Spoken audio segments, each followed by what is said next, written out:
Halo guys, balik lagi di Bob Vlog. Apa kabar semua? Semoga baik-baik aja ya. Oke guys, hari ini gue mau bikin video tentang plus minus dari sepeda Slick 700 yang udah gue pakai kurang lebih sebulan ini ya. Jadi gue udah sempat bikin video reviewnya, mulai dari rakitnya sampai gue pakai buat jalan tuh. Nah, ada tuh di video gue, bisa dicek ya. Nah, terus juga dari video-video itu banyak juga teman-teman yang komen, banyak juga yang nanya.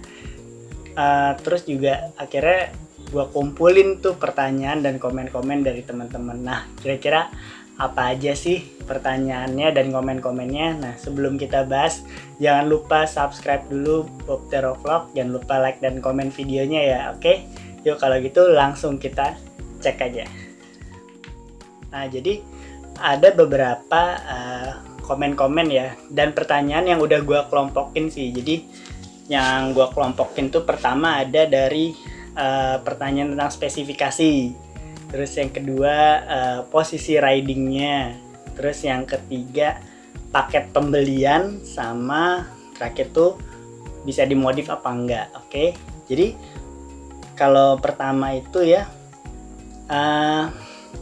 beberapa sih banyak yang nanya tentang spesifikasi, kayak pertama sprocketnya gimana, terus ukuran bannya gimana, terus kayak shifternya giginya lancar apa enggak, terus kalau posisi riding itu gimana pas tanjakan, terus katanya sih kalau riding agak dongak kepalanya gitu ya, terus agak nunduk. Nah, terus saddle-nya agak keras, tinggi badannya gimana, terus juga speednya berapa cepet gitu. Terus di paket pembeliannya ada pertanyaan kuncinya untuk masang-masangnya tuh dapat nggak sih, terus sama jagang atau jalunya tuh dapat nggak. Nah, terus banyak juga yang nanya modifikasi, kalau pasang spakboard ini, pasang keranjang, pasang macem-macem deh yang berbau-bau klasik gitu, itu bisa apa enggak, dan harganya yang pasti gimana. Nah, oke, kalau gitu kita bahas dulu untuk plus minusnya dulu kali ya. Gimana sih plus minus dari sepeda United Slick 700 ini? Kita coba review dulu dari impresi pertama ya. Gimana sih bentuk sepedanya, plus minusnya? Oke, plusnya sepedanya tuh yang gue suka tuh sepedanya simple ya. Jadi emang lebih kelihatan modern. Dia itu nggak kelihatan kayak sepeda balap ya, tapi lebih kayak sepeda klasik gitu. Nah, kalau menurut gue sih kelihatan dari bannya yang kecil ya, jadi itu kelihatan banget klasiknya gitu ya. Terus juga bentuknya juga nggak terlalu gede, tapi juga kecil gitu, simple gitu, compact. Jadi gue suka juga kelebihannya itu. Namun di sini juga mungkin kekurangannya apa ya? Kekurangannya kalau menurut gue untuk tampilan sih biasa di stangnya sih, di hand gripnya gitu ya. Jadi stangnya itu kalau kata orang ya, banyak yang di komen ya, jadi posisi ridingnya tuh membuat kalian tuh agak turun gini, tapi pala harus naik. Jadi karena stangnya agak kurang bagus, dia stangnya tuh lurus gitu. Nah, kalau teman-teman banyak yang rekomenin ganti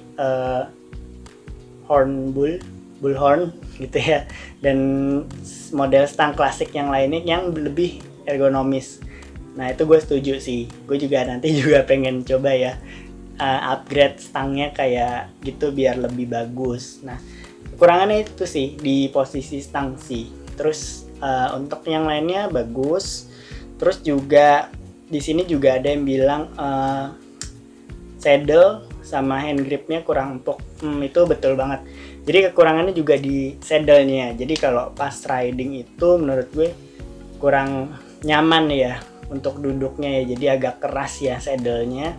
Terus hand gripnya juga karena dia hanya karet biasa gitu ya. Jadi kalau misalnya kalian lagi ngebut gitu ya berasa banget sih keras gitu ya. Nah, hand grip. Terus untuk tinggi badannya juga menurut gue nih sepedanya agak tinggi nih. Jadi kalau misalnya teman-teman yang tingginya 150 sampai 155 ini mungkin agak kesulitan buat naik sepeda ini. Tapi gue yang tingginya 168, 170 gitu ya, itu oke sih. Jadi bisa kalian setting aja di saddle-nya.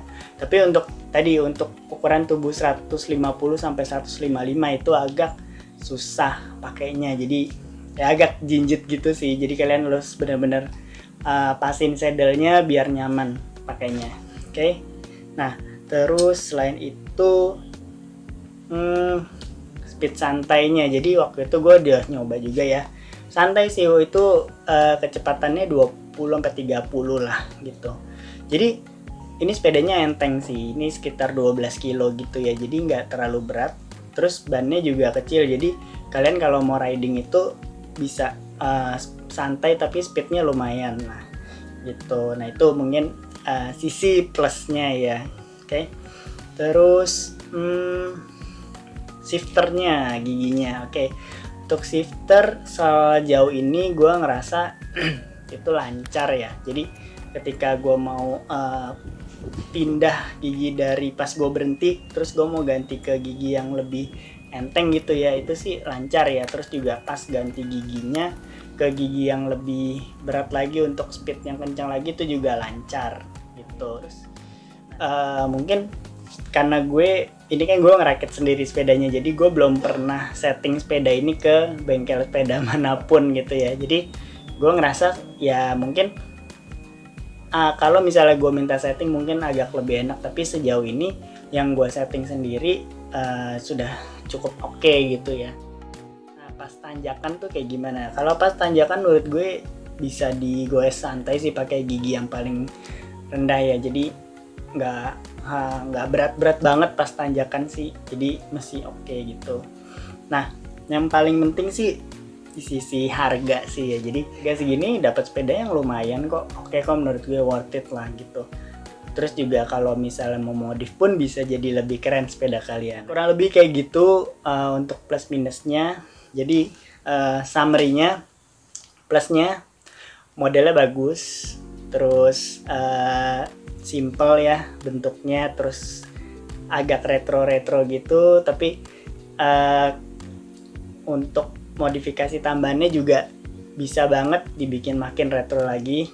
Nah terus untuk plusnya lainnya, giginya juga halus untuk perpindahannya, terus juga enteng sepedanya gitu. Jadi untuk tanjakan juga oke. Nah untuk minusnya menurut gue di sini untuk paket pembeliannya ya, itu sayangnya nggak ada kunci untuk kencengin untuk masang spare partnya ya di paket pembeliannya.